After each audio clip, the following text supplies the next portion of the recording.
ഞാൻ ആദ്യമേ വന്ന് അവിടെ ഇരിക്കും. ഞാൻ സ്ഥിരമായി ഇരിക്കുന്ന കല്ലുണ്ട്. കുറച്ചു നേരം അവിടെ ഇരിക്കും കേട്ടോ. അപ്പോ കല്ല് കാണിച്ചില്ല.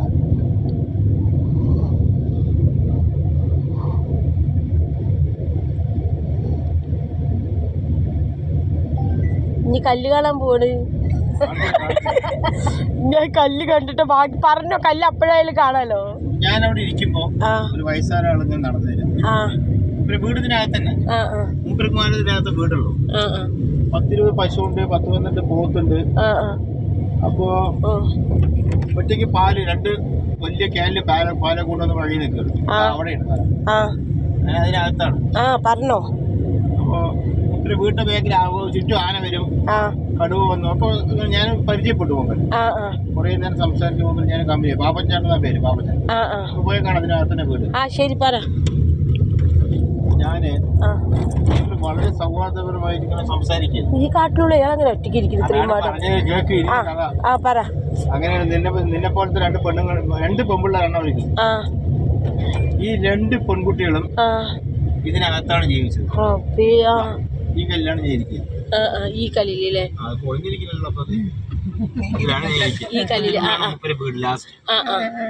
ഭയങ്കര ധൈര്യമാണ്.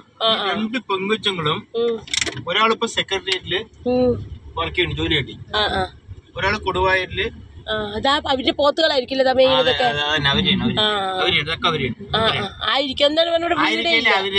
ശരി ശരി. ഞാൻ നിന്റെ അടുത്ത് ഇപ്പോഴൊരു കാര്യം പറയാം. ഇതവിടെ ഞാൻ നിന്റെ അടുത്ത് പറഞ്ഞു, നമ്മുടെ ഒരു മാനസികാരോഗ്യ കേന്ദ്രമുണ്ട്. അത്രക്കൊക്കെ വേണ്ടടാ. 10 ദിവസം കൊണ്ട് വർഷത്തിൽ കിടന്നു. എന്നിട്ട് ഞാൻ കിടക്കാം. എന്നിട്ട് പറ. നല്ല ഒഴിച്ചിൽ കേന്ദ്രമായിരിക്കും. ഞാനും വിചാരിച്ചു പറ. എന്നെ മാനസികയാക്കിയാ പറ. ഈ ഇടയ്ക്ക് സംസാരിക്കണം. അപ്പൊ ഞാൻ കുറെ സംസാരിച്ച് മൂപ്പര് പറഞ്ഞു, എനിക്ക് നല്ല പരിചയമുണ്ട് പോലെ എന്നൊക്കെ പറഞ്ഞു. ഞാൻ പറഞ്ഞു എന്നെ എങ്ങനെ നിങ്ങൾക്ക് പരിചയം? മകളെ കെട്ടിക്കൊടുക്കാ പറ. പറ. ഞാൻ കാര്യം പറയുമ്പോ ശരി പറ. മക്കളിപ്പോ സംഭവിച്ചിട്ട് ഇതവിടെ ഒരു വീടൊക്കെ കിട്ടിയിട്ടുണ്ട് കേട്ടോ. പക്ഷെ പിള്ളേർ എന്നാലും അച്ഛൻ്റെ ഒപ്പം ഹെൽപ്പിന് എല്ലാവരും വൈകുന്നേരം ജോലി കഴിഞ്ഞാൽ ആ കുട്ടി സ്കൂട്ടർ വെച്ച് വരും, എല്ലാത്തിനും നിൽക്കും. പക്ഷെ അയാൾ അവിടെ തന്നെ ഭാര്യയും കിടപ്പ്.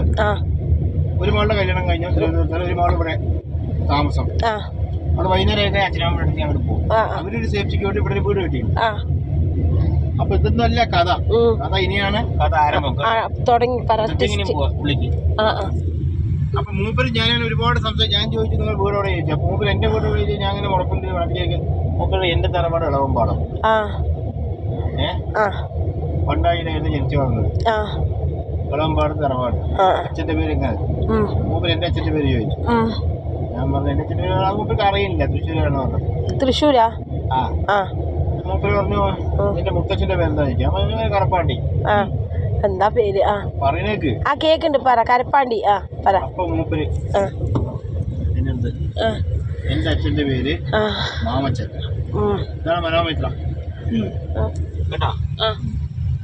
അപ്പൊ മാമച്ചൻ ഇതെന്താണ് ഇത് സംഭവം? അതന്നെ നിന്നെ അഡ്മിറ്റ് ആക്കാൻ പറഞ്ഞത്. അതെനിക്കറിയില്ല നന്നായി. എന്നെ എന്തിനാണ്ടാ നീ പറ, ഞാൻ കേക്ക. അതിനു വേണ്ടിട്ടൊന്നും നീ എന്നെ ആക്കണ്ട. അച്ഛന്റെ പേര് മാമച്ചൻ. മൂപ്പന്റെ അച്ഛന്റെ കൂട്ടുകാരായിരുന്നു എന്റെ മുത്തശ്ശൻ, പിന്നെ മുത്തുവേലച്ചൻ, CVM. ഇവരൊക്കെ ഒരുമിച്ച് മംഗൾഡാമിന് മരം വെട്ടാൻ പോയി പണ്ട് പൈസ ഉണ്ടാക്കിയവരാണ് മൂപ്പന്റെ അച്ഛനും. കാരണം എന്റെ മുത്തച്ഛന്റെ അതേ രൂപമാണ് എനിക്ക്. അതിലയാൾ കണ്ടുപിടിച്ചിട്ട് ഞാൻ ആകെ ഞെട്ടിപ്പോയി. നട്ടാനില്ല അയാൾ നിന്നിപ്പോ കണ്ടത് അതിൽ കൂടെ കണ്ടിട്ടുണ്ടാവും. അച്ഛൻ മുത്തച്ഛനെ പോലെ ഇതില് പഴയ ഒരു ചായ കണ്ടുപിടിക്കും. കറക്റ്റായി പറഞ്ഞു. അത് ചിലവർക്ക് അങ്ങനെ ഒരു കഴിവുണ്ട്. ഭയങ്കര ഞെട്ടിപ്പോയി ഞാൻ. അയാൾക്കൊരു 70-75 വയസ്സുണ്ട്. മുത്തശ്ശന്റെ നമ്മുടെ മുത്തശ്ശന്റെ പ്രായം ഫോട്ടോയില് വന്ന ക്യാമറയില് നമ്മുടെ മുത്തശ്ശന്റെ പ്രായമുണ്ട്. പറയുന്നു പറ. നമ്മള് വിടുവോ? ഞാൻ വീട്ടിൽ പോയി അമ്മയോട് ചോദിച്ചപ്പോ അച്ഛന്റെ കൂട്ടുകാരാണ്, നമ്മുടെ അച്ഛന്റെ കൂട്ടുകാരാണ് മാമച്ചായ. ഞാൻ പറഞ്ഞു ഇങ്ങനെ മകനെ കണ്ടുപോയില്ലേ. അമ്മയ്ക്ക് ഭയങ്കര ടെൻഷനായി. ഭയങ്കരമായിട്ടുള്ള മൈൻഡ് കിട്ടും അയാൾക്ക് ഇത്രയും വയസ്സായിട്ട്. വേറെ കാര്യപ്പെട്ട കാര്യങ്ങളൊന്നും ഇല്ലല്ലോ ഈ കാട്ടിൽ. എന്നാലും ഇത്രയും വർഷത്തിന് ശേഷം അയാൾ കാട്ടിനകത്ത് വെച്ചിട്ട് അയാളത് കണ്ടുപിടിച്ചില്ലേ. ആ ഒരു ഹിസ്റ്ററി അയാൾക്ക് മനസ്സിലായില്ല. അയാള് സംസാരത്തിന്റെ എല്ലാം നോട്ടി. അപ്പൊ എത്ര നല്ല കൂട്ടുകാരനായിരിക്കും ചിന്തിക്കുക. അല്ലെങ്കിൽ ഇങ്ങനെ മനസ്സിന്റെ ഉള്ളില് ഞാൻ ഫോട്ടോ എടുത്തു.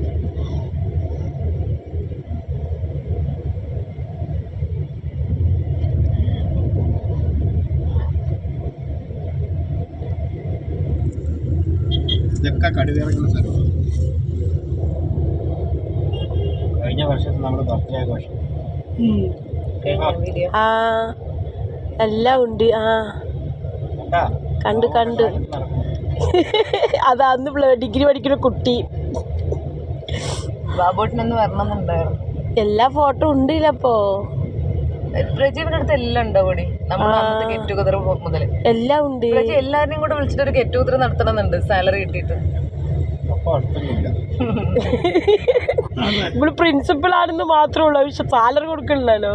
എടി ഇന്ന് വാങ്ങണതായിരുന്നു ആ പേപ്പർ. ഇപ്പൊ ഇക്ക കുറച്ച് നേരത്തെ വിളിച്ച് നോക്കിയപ്പോഴേ അയാൾ 23 വരെ ലീവാണെന്ന്. എന്റെ പേപ്പറിൽ ഒരു സൈൻ ചെയ്താൽ മതി. എന്താ പ്രശ്നം ആദ്യം പറ. നിനക്കൊന്നും മനസ്സിലാവണില്ല ഞാൻ പറഞ്ഞിട്ടേ. ശമ്പളം കൊടുക്കണ്ടേ, അവർക്ക് തോന്നിയല്ലേ കൊടുക്കുക. അതിനൊക്കെ ഭാഗ്യം വേണം, അതും കിട്ടണം. വെറുതെ ടീച്ചറായിട്ട് പോരാ, കഴിക്കാനും ഭാഗ്യം വേണം ഗവൺമെന്റിന്റെ. പറയാൻ മാത്രം പ്രിൻസിപ്പൾ, ശമ്പളം ഇല്ലാത്ത പ്രിൻസിപ്പൾ. കളിയാക്കണോ? ഞാൻ കളിയാക്കിയതല്ലേ, കാര്യം കൂടെ വന്നു പോയപ്പോ ശരിക്കും അക്കൗണ്ട് കാര്യം.